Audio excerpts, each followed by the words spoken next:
vérifier, hein. On va faire les comptes. Sylvie Tolmont a maintenant la parole. Merci, Monsieur le Président, Monsieur, Madame la Ministre.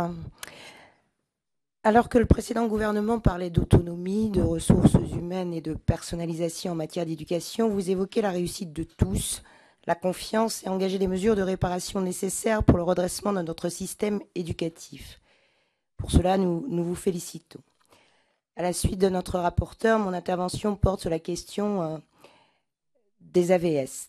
Dans le cadre du projet de refondation de l'école, la réussite scolaire des élèves en situation de handicap constitue une ambition prioritaire que vous avez déjà portée par le recrutement de 1500 auxiliaires de vie scolaire à la rentrée.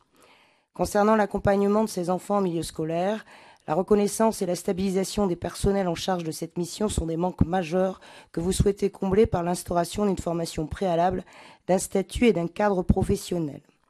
Si l'enjeu de la valorisation du travail des AVS est crucial, la question des conditions de leur recrutement qui présentent aujourd'hui des dysfonctionnements demeure. Vous l'avez rappelé, Monsieur le Ministre, trop de jeunes enfants en situation de handicap restent encore à la porte de l'école. Pour ceux qui bénéficient actuellement d'un accompagnement, le délai entre le besoin constaté d'un AVS et sa prise de fonction est beaucoup trop long et inadapté aux attentes. Les modalités de recrutement impliquent des étapes administratives incontournables, étude des candidatures, audition des candidats, etc., établissement d'un contrat de travail, et tout ça s'étend sur 3 à 4 semaines. Ce délai pose 2 problèmes. Sur le plan éducatif et professionnel, cette contrainte administrative ne permet pas aux AVS d'être présentes dès la rentrée.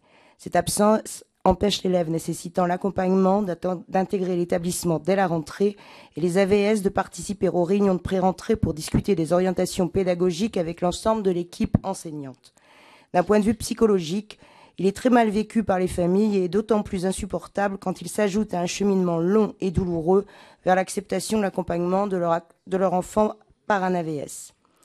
Dans la continuité des engagements de François Hollande en matière de handicap, de la concertation sur la refondation de l'école et des réflexions qui seront conduites par le groupe de travail interministériel sur la professionnalisation des accompagnants, il semble nécessaire que la question des conditions de recrutement des AVS soit clairement posée.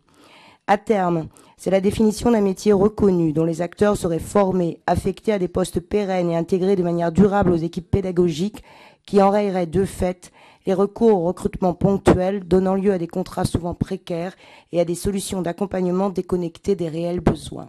Je vous remercie. Merci Sylvie.